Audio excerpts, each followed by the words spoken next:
Be ready. 5 seconds. Start. Sir, planning is the vital instrument we have adopted to realize the social objectives enshrined in our Constitution. Through the 5-year plans, we have already achieved a significant increase in the national income in the past 18 years and laid the foundations of technological advance. The plan is fast modernizing our agriculture and strengthening and diversifying our industry. Above all, it has reinforced national unity and purpose. The attack on our territory in 1962 and again in 1965 forced us to modify the pattern of national expenditure before we could reconcile the competing claims of development and defense. Drought struck us. Foreign credits became uncertain. Recession followed. All these seriously restricted our freedom of choice. We had to divert our energies to fight drought and near famine and their aftermath. For some time, long-term planning had to be virtually suspended. But we succeeded in turning adversity to good use. We concentrated on import substitution, which further enlarged our industrial base. This, along with the need for more foreign exchange, put us on the path of a more fruitful export drive. We maintained our investment in development work, especially in intensive agricultural programs. A new period has now opened.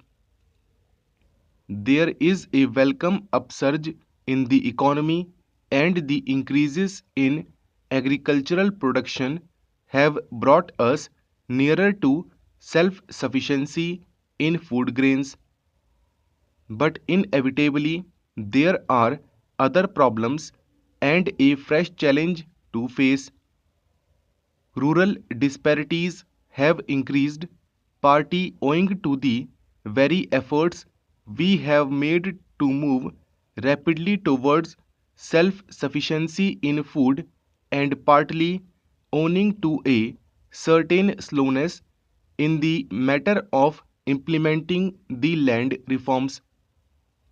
Although the industrial recession has been curbed, new industries are not coming up fast enough, and unemployment, especially of technically trained persons, continues to be acute. We have a larger and understandably enough and more distinct population. Planning is the method to which we are committed for meeting such challenges. We have carried out 3 5-year plans. Each 5-year plan has addressed itself specially to problems which have emerged either because of new political and economic developments in the country and in the world, or as a consequence of progress we have already achieved. The priorities and the emphasis have necessarily changed and have had to be adjusted from plan to plan, but we have always kept in view our long-term objectives and their achievement.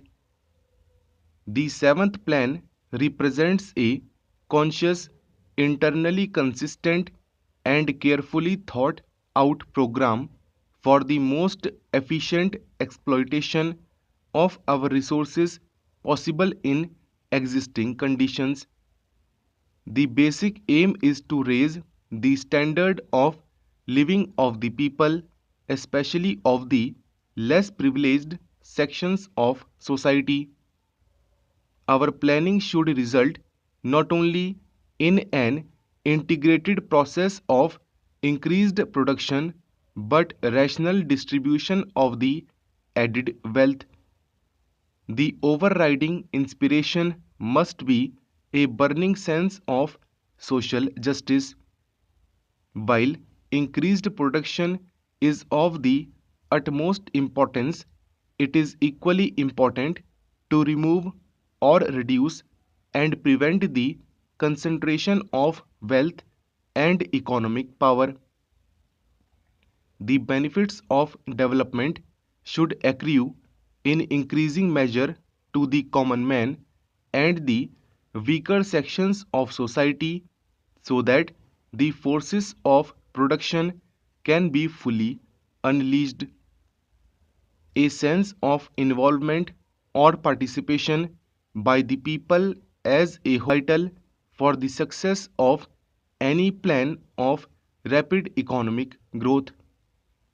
This can only be evoked by securing social justice, by reducing disparities of income and wealth, and by redressing regional imbalances.